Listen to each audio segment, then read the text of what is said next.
ఆ ఓం దుర్గా దేవతాయ నమః. నీ ఇష్టముతోనే 3 ముళ్ళు ఏపించుకుంటివి.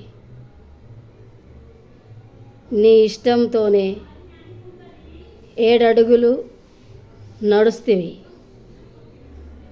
నువ్వే నా సర్వస్వం అంటివి.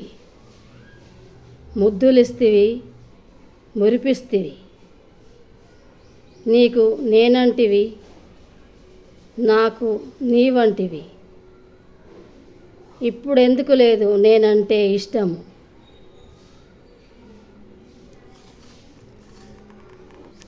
నీవు వదిలిపోయినా నేను సచ్చి బ్రతుకుతున్నాను. రావా, నాకు ఊపిరి పోయవా ఓ నా చెలి. కొట్లాటలు వచ్చి పోవాలి, భార్యాభర్తలను విడదీయకూడదు.